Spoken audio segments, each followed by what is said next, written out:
This episode is brought to you by Peacock. The new Peacock original documentary, Matthew Perry, A Hollywood Tragedy, dives deep into the beloved actor's rise to fame and his tragic death.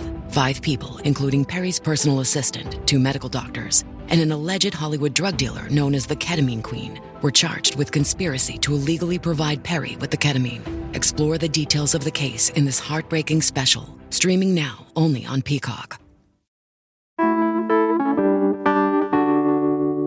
Now that Portland is transitioning to sunnier weather, you might notice some new growth in your yard, on the sidewalk, even between the cracks in parking lots. And it might benefit you to learn that most of that stuff is actually edible. But how edible? And what can you make with it? So today on CityCast Portland, we're talking about urban foraging with Norther Emily of Wild Solitude Guiding. She's giving us tips on how to safely snack on what's growing all around us. It's Thursday, March 6th. I'm Claudia Meza, and this is what Portland's talking about.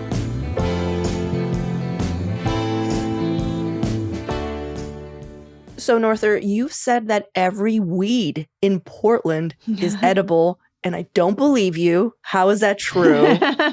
Almost every weed is edible. Okay. There's always some random other stuff out there, but I think a lot of people are surprised to learn that most of the weeds that we have here, we brought them here on purpose as insurance against food starvation when we decided to colonize America. So a lot of our weeds are like garden plants or like garden herbs in Europe. This is the first time, I'll be honest, that I've heard European colonization history in a sensible light. Where I'm just like, oh, that makes sense. Yeah. I feel like every time I've heard I'm just like, but why? Why would you kill all the buffalo? I know. Why would you plant that here? It doesn't grow here. To be fair, it's really hard to talk about it. You can't even poke foraging education without colonialism and white supremacy falling out. Like, that just is what it is. Oh, chill. Okay. Everyone get ready. If you don't want to talk about that stuff, like, you are going to be tap dancing all over the floor trying to get away from it. So, yeah, we brought a lot of weeds here on purpose as an insurance against food starvation and to feed livestock animals. Gotcha. But yeah, it must have not worked because we still have, Cape Disappointment and the Valley of Starvation and shit like that. Okay. How does someone start urban foraging? Like, where should they look? I'm assuming never at a level where dogs or animals can pee or defecate. That's like my number one rule when I forage for rosemary. Yeah. Just like, not at the bottom. I've also seen little kids pee on rosemary bushes, which is gross. Don't let your child do that. Yeah, what other advice aside from, hey, don't eat the yellow snow? Don't eat the yellow snow. Stay out of the dog pee zone. If you have a yard, your own yard is a great place to start. Nobody likes this answer, but like the real secret with urban foraging is that you have to talk to your neighbors, especially if you have some neighbors that have a yard that they don't spend a lot of time like weeding or maintaining. Some older people in my neighborhood have really excellent weeds in their yard because they just don't get outside as much to pull things out of their garden beds. And so it can be a win-win in your relationship. People are always bitching about how it's so hard to make friends in Portland and it's so hard to find community. Like, shut up and talk to your neighbors. Just quit complaining and talk to your neighbors. Norther. It's not that complicated. But yeah, nobody likes that answer. Everyone's always like, aw. So what's your advice for like not accidentally poisoning yourself? Because right now, I think the story that we're pushing that everything's edible is dangerous. And so like, I know there's got to be certain things where, hemlock or something where you're just like, please don't eat this. Oh, there's all kinds of things that you should definitely not eat. So this is where we wander into the land of nuance, right? Like, just because something has edible parts doesn't mean that it doesn't also have poisonous parts. Potatoes are a good example. We eat potatoes out of the ground, but once they start growing eyes, the negligible amount of toxin in a potato becomes a larger toxic load. And then like the above ground parts of potatoes are poisonous. You don't eat that foliage. Elderberry is another example. People harvest elderberries all the time. They make medicine out of elderberries. They make juice and jam and things with elderberry. The entire rest of the plant is toxic. Oh. So like just the twigs and the leaves? The twigs, the leaves, the roots, all that stuff. But I mean, like, who's out here eating an apple limb, Excellent point, right? Like, who's out here eating random things off of plants? Yeah. Some people are dumb and they will do that. This is kind of like the same as rock climbing, where like Beginners are really safe. It's once you've got a little bit of experience under your belt and you start to get a little like loosey-goosey with the rules, that's when people make mistakes. Yeah. So like, are there any apps for identifying plants? I guess what I want to know is like how to find out which plants, which parts of the plants are not toxic. Yeah. Is there just like one answer? No. Okay. Let's get into that. Yeah. So Okay. We do not study the edible qualities of wild plants, period. So there is no official resource. None at all. Isn't that fun? So what we look at instead is, are there multiple generations of use of this plant prepared in this way? That's how we know that something's safe. Because if you've been doing it for 4 generations and you haven't seen any ill effects from it, it's probably fine. There are apps. They are about as reliable as like asking a random drunk person on a bar stool at a bar. Are you kidding me? So No. sometimes the person you ask the question of knows what they're talking about. Oh, I see. Sometimes it's a great guess. It's group sourced. Yeah. Like I have pictured this. Yeah, I use all those apps. They're really fun, but Okay. it's like asking your drunk uncle a question. Like sometimes he's Okay. right, but he has more confidence than he's got any business being. So Gotcha. you want 3 independent, unrelated sources to all tell you that a plant is edible before you are going to accept that information at face value.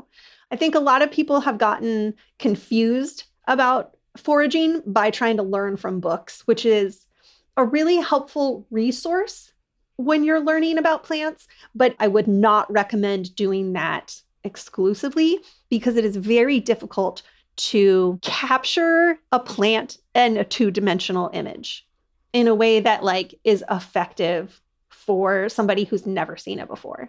Like if you show me a drawing of miner's lettuce and I already am familiar with that plant, I'm going to know exactly what we're looking at. But if you've never seen miner's lettuce before and I show you a drawing of it or even a photo of it, that is not going to help you find it outside. Yeah. There's a lot of variation in the shapes that their bodies can make and where they're at in their growing cycle. Miner's lettuce, which I just mentioned, has like 7 different phases of its growth. Sounds like mushroom hunting, honestly. And what I'm hearing from you is that, like mushroom hunting, you need several sources because that's another thing that you know to do. It's like you don't rely on one book. The other thing is, just to get back to colonialism, is that I remember being told that there are also a bunch of plants in older books that state they are toxic, but they're actually not. And it's because just the people who moved in didn't know what to do with them. And so they ate it wrong. Yeah. You know, like certain families of the nightshade, that kind of thing. And then the indigenous people are just like, that's how I make fritters, or like, that's how I do this. It makes sense why you would need, you know, not only different sources, but also like, when was that written? Yeah. You know, I still see all the time people on the internet will say like, oh, you can't eat this and you can't eat that. And it's a plant that people have been eating for thousands of years and they eat it all the time. Yeah. There are a lot of like, especially with greens, specific preparation guidelines that you need to follow. Skunk cabbage is one of those things. I've heard that skunk cabbage is quite delicious. I'm skeptical of that, but I've heard from many people that it's very good. But if you don't prepare it correctly, the little oxalate crystals will tear up the inside of your stomach. So, you know, and spinach has oxalates in it too. Lots of greens do. But some people foolishly try to replace their regular diet with wild foods when they are like very new at foraging. And that's just not a reasonable thing. right. All right, well, let's take a quick break here. And when we come back, 3 easy to spot edible plants to get you started.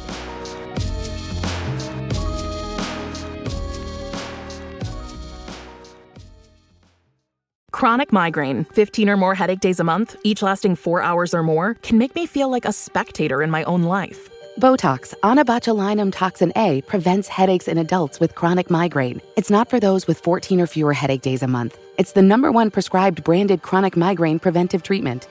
Prescription Botox is injected by your doctor. Effects of Botox may spread hours to weeks after injection, causing serious symptoms. Alert your doctor right away, as difficulty swallowing, speaking, breathing, eye problems, or muscle weakness can be signs of a life-threatening condition. Patients with these conditions before injection are at highest risk. Side effects may include allergic reactions, neck and injection site pain, fatigue, and headache. Allergic reactions can include rash, welts, asthma symptoms, and dizziness. Don't receive Botox if there's a skin infection. Tell your doctor your medical history, muscle or nerve conditions, including ALS, Lou Gehrig's disease, myasthenia gravis, or Lambert-Eaton syndrome, and medications, including botulinum toxins, as these may increase the risk of serious side effects. Why wait? Ask your doctor, visit BotoxChronicMigraine.com, or call 1-800-44-BOTOX to learn more. Campfire season's back, and that means s'mores. But when you're at home treating yourself, take them over ice with Dunkin' S'mores Cold Brew Concentrate. And suddenly you're always treating yourself. The home with Dunkin' is where you want to be. Click or tap the banner to shop now. What are 3 things that people could easily identify and forage in Portland? Nettles. You will never be wrong about nettles. There's a very clear piece of feedback you can receive. If you would like to touch a nettle, you will be very confident in your diagnosis. Nettles grow everywhere. They grow in swampy places. There's lots of them in parks right now, along the edges of creeks. There's tons of it in the gorge. You can find a few photos and videos online to kind of give yourself a refresh on what it looks like, and then go out and look for them. Pretty easy to make sure that you're confident in your nettle diagnosis, because they will poke you. I know people make nettle tea and stuff like that. They make nettle tea. They make pesto with nettles. So that's kind of like the separate thing, is like one part of foraging is like plant awareness and learning about plants and being confident in IDing them and understanding what their life cycles are like, and what environments they grow in and what other plants they grow with and stuff like that. The other part is like, then what do you do? You know, like once you've harvested it and you brought it home, now you have to be like creative in the kitchen. Right. Okay, so we got nettles. What else we got? Roses. We are the city of roses. I love roses. I eat tons of roses. Garden roses are not very good. They were bred to look pretty. A little bitter or just blah. Little tiny tea roses, or like any like really small little wild rose. Those can be really delicious. Definitely taste around. You don't want to try any roses that could have potentially been sprayed for like insects or anything like that. They will definitely make you sick if you eat them. So you want like a proper wild rose, or a rose in your yard or someone else's yard. We have quite a few different varieties of roses in Oregon. I get a lot of petals in the spring from the spiny rose, which is a cute little tiny forest rose that has many, many, many thorns on it. Every inch of its stem is covered in thorns. Yeah, and when you're eating rose, you're basically just eating the petals, is what I'm assuming? Yeah, I harvest the petals in the springtime, and then in the fall, I will harvest rose hips from different roses. So you don't want to take from the same plant twice in its life cycle. That would be rude. I just realized that I don't know what rose hips are. When I heard that, I thought it was something that was named a rose hip, not like actually from the rose plant. Oh, yeah. Now I got to Google that. That's the fruit of the rose. First it has the flower, and then it has the little fruit, the little red seed ball thing. Oh. You've seen them. All right. They're around. Okay, I'm sure. So nettles, roses, what's the last one that you would suggest? Let's see. Dandelions. Lots of people do like to eat dandelions in the spring. Here in America, we do not experiment very much with different vegetable flavors. In Europe, they eat more like bitter greens, things that are like spicy and have more like unique profiles.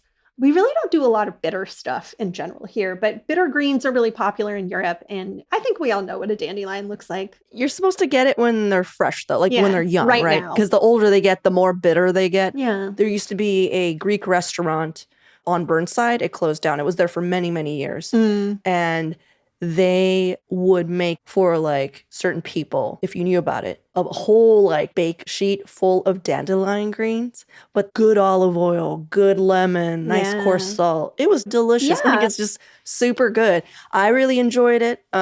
I know that you mentioned maple flowers, sugary leafy broccoli. Can you explain? Because that sounds really good to me, and I've never heard of this. Yeah, so maybe another couple weeks here, the maple trees will start to flower. Okay. The flowers are pretty inconspicuous. I mean, we've all seen the little like seed that comes off the maple, the little like doodad that whirls around as it falls down. Yeah, I have one. Yeah. So that's edible? No, don't eat the seed. Oh. I don't think that would be good. Okay. They're hairy and like, anyway, the flower that created that seed, that's what you want to eat. So it's a green flower. It's not very flowery looking. It's kind of like a little chain, like a little bract of green flowers that droop down. Yeah, maple flowers are cool. Maple trees are really big though, and sometimes it's hard to get to the flowers. So looking for smaller trees or trees that grow on a hillside. The park by my house has like a little sloping hill, and I go stand at the top of the hill, and then I can reach like some of the flowers. They're really good in salads, and they have a pretty good season too. We're super close to sea level here. So one of the things that's cool is if you miss the season and you're like busy for 2 weeks and the maple flowers are done by the time you get to them, you can go up in elevation a little bit, or you can like try different areas around town and see if you can find a little microclimate where the maple flowers aren't finished yet. Nice. Well, do you have any favorite spots to forage in the city, or are those secrets? Like we had a mushroom hunter on. She was just like, I'm not telling you anything. Yeah, that's fair. In town can be tricky because, again, a lot of the best places to forage are in people's yards. So you have to like talk to your neighbors and make friends. Right now it's springtime, and a lot of the spring things are like little tiny greens and little flowers and things that tend to be on the ground and in the dog pee zone and in places that you want to be really particular about where you harvest from. Later in the year, when we are having more like fruits and nuts and things like apples, pears, quinces, chestnuts, stuff like that, there's a ton of that everywhere in Portland. So a lot more options in the fall, but for right now, I just like to kind of walk around and check out things that are happening in the parks. And sometimes I'll find a little bit here and there. Also, if you have a garden in your yard, like maybe you have raised beds or something, before you go weed everything out to plant this spring, like take some time to learn the names of the plants you're pulling out because they're probably edible. Like 90% of the time. Okay, well, what about etiquette, like sidewalk bushes or fruit trees that you see when you're walking around neighborhoods? Like, what's the proper etiquette on when you can just pluck something off a neighbor's tree? Because I don't. Here's the deal. This is why I ask, because I have 2 fruit trees and I have a lot of opinions on it. But I always wonder, because sometimes you just see this fruit and it's falling and it's rotting and you're just, what do I do? Yeah, like if you see fruit all over the ground and it's pretty clear nobody's harvesting from it, talk to the person who owns that house, go knock on their door. A lot of times people don't want that fruit and it's creating a mess and it's attracting bugs and all kinds of problems and it gets slippery and messy on the sidewalk. So if you see a problem and you can fix it for someone, I'm sure that they're going to be thrilled about that. Technically speaking, you're supposed to be able to pick anything that you can reach from the sidewalk. Practically speaking, I would say like mind your manners, and ask for permission. Most of us would not want somebody else like taking stuff that we planted. It's the same as if like somebody had a tomato plant in their front yard. Like you wouldn't go around like picking other people's tomatoes. You would never do that. So yeah. Most people have no interest at all in the things that grow in their front yard beyond like aesthetic preferences. So just ask. I have had people literally come onto my lawn to pick persimmons. It bums me out. One, because especially if it's men, I'm just like, who are you? Get out of here. Yeah. Like I'm a little more on guard. And so I just wanted to make sure everyone heard, you don't go onto people's yards unannounced and just start picking stuff. It's really weird. And honestly, it's rude. It is rude and it's creepy. Don't do that. I had that happen once before. I was in my bathroom and I happened to glance out my window while I was brushing my teeth. And there was a guy in the pear tree outside the window. And I'm like, they're pears. What are you even doing in life that you're like risking life and limb and also trespassing and also being a creep for a freaking pear? They're not even good. Get out of here. Another option I wanted to offer too is if you go to like a garden store around town, like Portland Nursery is really good at this, but there's like lots of other really great places too. They often have like a native plant section. Go look at those plants. Like they've got a little sticker that says what they are. Like go look at that stuff and read it because there's a lot of really cool edible wild plants that people have in their gardens all the time and probably don't know they can eat, like wild ginger or wild lily of the valley. Nice. Do you have any tips for cooking these foraged plants? Like when you get something, how do you know what to do with it? I mean, unless I was harvesting a really small amount as just to play around with for the first time, I would never harvest things without a plan. Okay, that makes a lot of sense. Things that you harvest, especially greens, are not going to last for very long. Mm-hmm. Typically, when I harvest something, I eat it right then and there. There's a few exceptions, maybe like the maple flowers. I'll bring home so many that I'll have enough to make a salad tomorrow too. But my favorite way to go foraging is to get a bagel with some cream cheese or like a little deli sandwich or something, and then just go around and pluck things to add to. Just walking around with a bagel with cream cheese, just looking for things. When we do the forage greens class in the springtime, everybody brings a bagel or a sandwich or a little salad, whatever you want, and then you just add stuff to it as you go. I mean, are you washing it? Sometimes you wash it. Sometimes you just roll the dice. Norther. In town, I would probably wash it. Out in the woods, out in the gorge. I don't really care. Like, okay, maybe a bug peed on it. This is Claudia, the non-expert. Please wash the things. Just wash them. Just put a little water in it. I'm not trying to, go against what Norther is saying. Just imagine like a mom and dad right now, just both agreeing with each other, but also, perhaps giving you a different perspective. Hey, so what's your favorite meal that you've cooked with foraged foods? Oh, man. I make a lot of jelly in the fall with like random fruits that I find. And then I put jelly on ice cream with like vanilla ice cream and then some little rose hip jelly. So delicious. I love rose petal jam jelly. Yeah. Which is a very like Middle Eastern thing that I've had, and it's very good. What I'm hearing is that unless you want to become a self-made expert, a good thing to do is possibly rely on someone who knows what to forage. There's also like a lot of like social media accounts that are just about foraging and maybe like finding that. But I also know that you lead a bunch of classes for people who want to learn more about this. Do you want to just share like what's coming up? Just get your bagel, follow Norther. Yeah. We're teaching an introductory 1 hour, just like very basic info class on the 9th of March, I think. And then we have the full 2 hour walk with a bagel and whatever else you want to bring out in the gorge on the 15th. But this is like the big foraging season right now. I am scheduled to teach a foraging class every day for the next 26 days. Wow. Every day for the next 26 cool. days. So there are many opportunities for people to learn about foraging from me and from lots of other people too. There's tons of great classes, lots of opportunities. It's the kind of thing that you just you take your time learning. Foraging is eating plants that we know. So if you don't know a lot of plants, then that's where you want to start, is with like the plant awareness part. And if you do know a lot about plants, but you're just not sure how to eat them, that's kind of a separate thing. And that's when it's especially helpful to follow other foragers online, talk to other people, look for recipes from like other cultures that include those foods in their cuisine, because that's really helpful. Chestnuts are another thing. Like people don't really eat chestnuts very often in their day-to-day life. We have tons of chestnuts everywhere. Oh my God, we have so many chestnuts, and it's a Korean snack. So I've seen so many Koreans they know where the chestnut trees are and they're just jamming, Oh yeah. putting them away. It's me and the little Asian ladies in the cemetery every day in the fall picking up chestnuts. And that's, when you find a hobby and it's all old people doing it, that's cool because it's like, it has longevity and the old people, they know. Pay attention too. You see an old lady picking mushrooms in your front yard, just go ask her some questions. They know stuff. They got lots to teach you. I do think funny. Foraging is cool because it is an opportunity for people to connect as a community too, whether you're just talking to other people who you forage with or following other foraging accounts. People have to share knowledge in order to expand their skills. So it's a great excuse to make friends if you're struggling with that too. Yeah.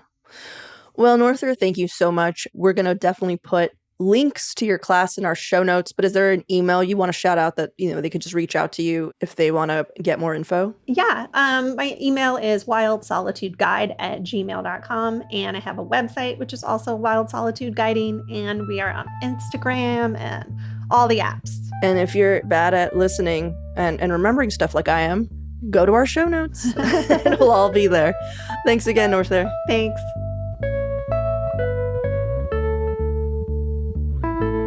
And now for some events happening this week. Every Thursday on the show, we like to bring you a few recommendations to help you plan your weekend. And here's what we got. Don't forget that today is Free First Thursday from 10 a.m. to 7 p.m. at Portland Art Museum. There are also still tickets available to see Erykah Badu this Friday evening at the Moda Center, which is part of the BIAMP Portland Jazz Festival. You should check out their schedule if you haven't done so already. Another thing to check out, on Saturday from noon to 3 p.m., Repair PDX is holding a free repair cafe in the basement of the Levin Community House on Northeast 20th Avenue. People are encouraged to bring damaged items for skilled volunteers to fix. They'll be repairing small appliances, bikes, and mending clothing. There will also be tool and knife sharpening. Again, all free. 2 items per turn are allowed. For even more local news and events, sign up for our daily newsletter, Hey Portland, or check out our website, portland.citycast.fm/events.